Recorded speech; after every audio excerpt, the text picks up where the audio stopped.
The moment my brother looked me in the eye at his rehearsal dinner and said, "You know, you've always been the needy one in this family," I didn't cry. I didn't argue. I just picked up my glass of water, took a slow sip, and smiled. Because I knew something he didn't. I knew exactly what was sitting in the folder on my laptop back home. 3 years of wire transfers.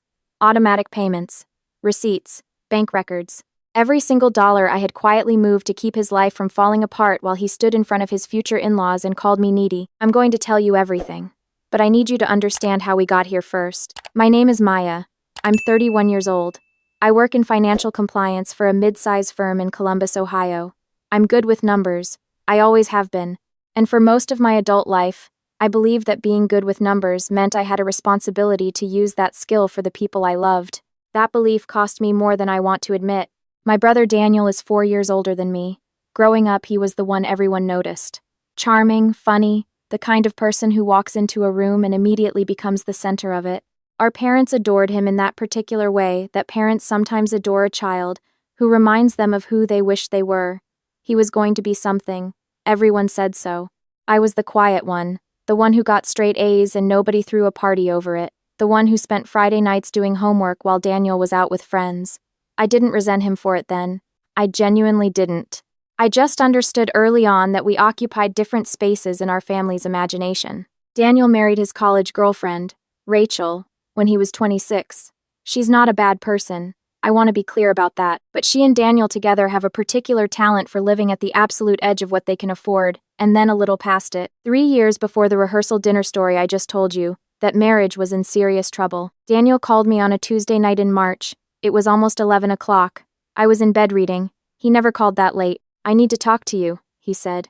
"And I need you not to tell Mom and Dad." What came out over the next hour was this.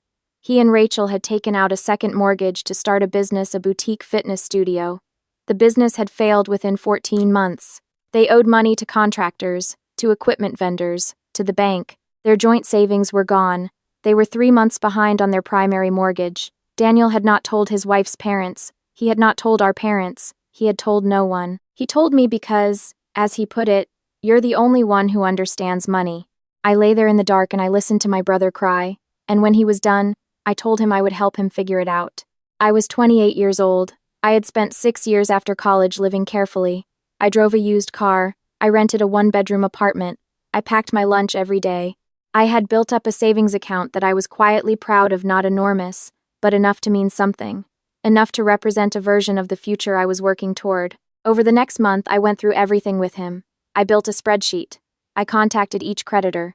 I negotiated settlements. And when it became clear that the math still didn't work without an infusion of actual cash, I transferred $22,000 from my savings into an account I opened specifically for this purpose. I structured it as a personal loan with a repayment schedule. Daniel signed a document I drafted myself. We shook hands across his kitchen table while Rachel made coffee in the other room, not fully understanding what had just happened. I told myself this was temporary.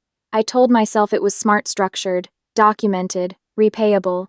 I told myself my brother would remember this. What I did not fully account for was what happens when someone learns that asking you for help actually works. The first repayment came in on schedule, then the second. Then there was a gap just this month, Daniel said, because Rachel's car needed a repair. I said fine. The third payment came late. The fourth didn't come at all. When I brought it up, Daniel got quiet in a way that made me feel like I was the one who had done something wrong. And then, 6 months after the loan, he called me again.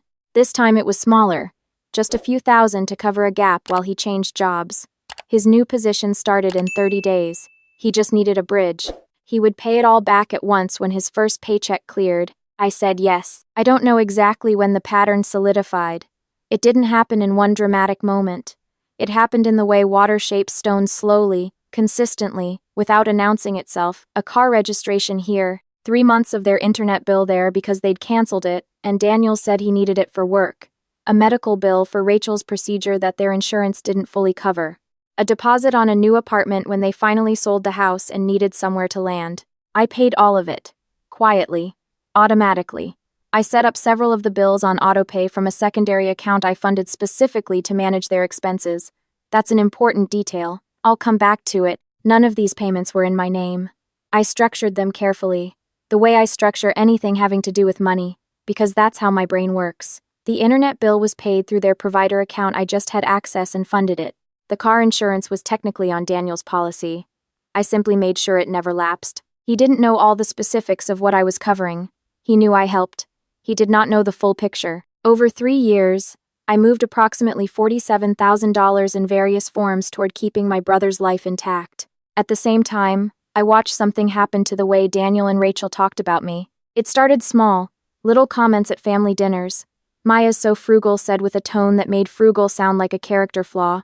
"Maya doesn't really have much going on socially, does she?" Once, at Thanksgiving, Rachel mentioned in front of everyone that I must be nice and comfortable in my apartment since I didn't have the expenses of a family. I sat at that table and said nothing. I kept thinking, they're going through a hard time. They're stressed. They don't mean it. This will pass when things stabilize. Things did not stabilize. They got more expensive. Daniel got a promotion at his new company, which meant they upgraded their lifestyle immediately. New furniture, a vacation to Portugal, a car lease for Rachel. I was still covering their internet bill. I didn't say anything about that either. Then the engagement party happened. Daniel proposed to Rachel. I should clarify.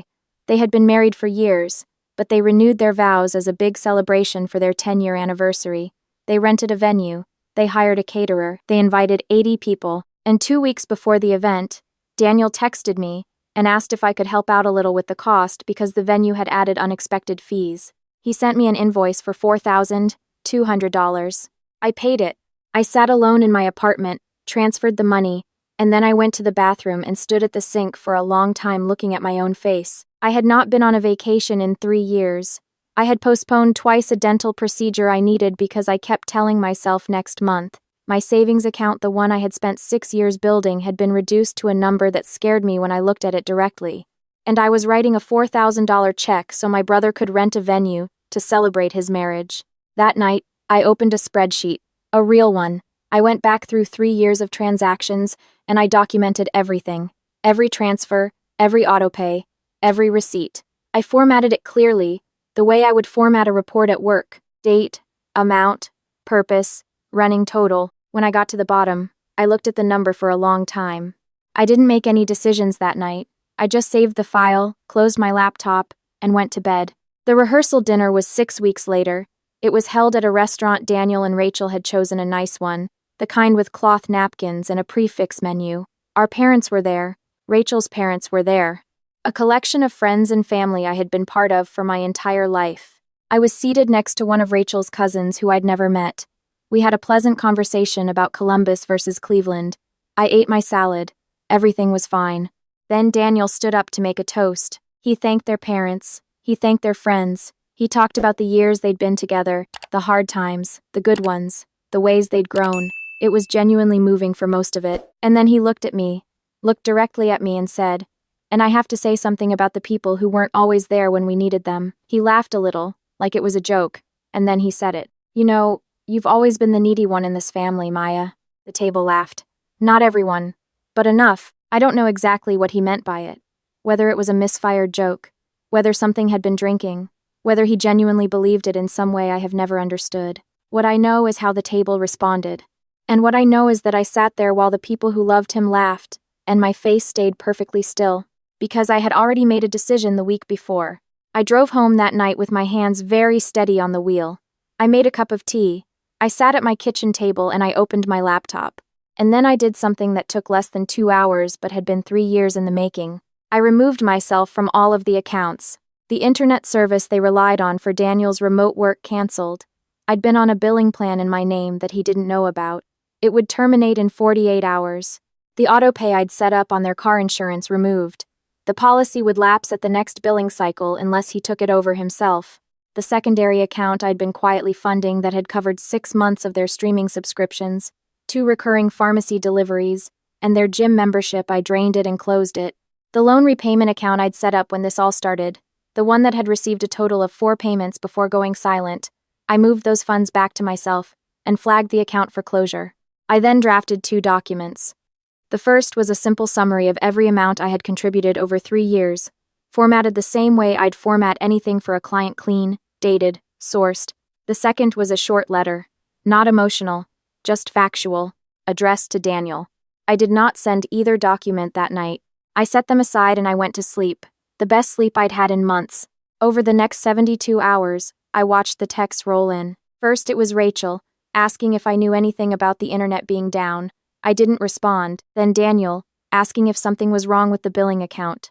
I didn't respond. Then Daniel again. This time a phone call I let go to voicemail. Hey, I think there might be an issue with some stuff. Can you call me? Then a text. Maya, I don't know what's happening, but things are kind of falling apart over here.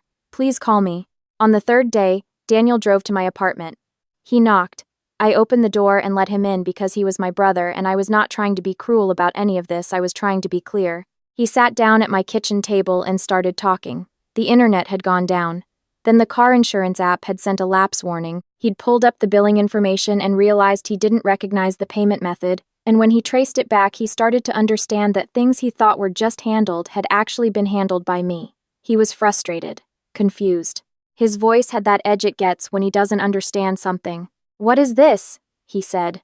Why did you do this? Why now? I opened my laptop. I turned it toward him, and I let him look at the spreadsheet. He was quiet for a long time. I didn't know it was this much, he said finally. I know you didn't, I said. That's part of what I want to talk about. I told him about the last 3 years from my side of them. Not with anger. Not with the rehearsal dinner as the centerpiece, because that felt beside the point. I told him about the savings I'd spent, the plans I'd postponed, the way I had quietly, consistently, made his stability possible while his life expanded and mine contracted. He tried to interrupt a few times. I let him finish each time and then continued. When I was done, I gave him a copy of the letter. He read it at my kitchen table. His face did several things I'd never seen it do before. I didn't know it was this much, he said again. I understand that, I said, but it was. What happened after that happened over months. It didn't resolve in a single conversation, and I want to be honest about that because the version where everything gets fixed in one dramatic moment has never matched my actual experience of how things change. Daniel told Rachel.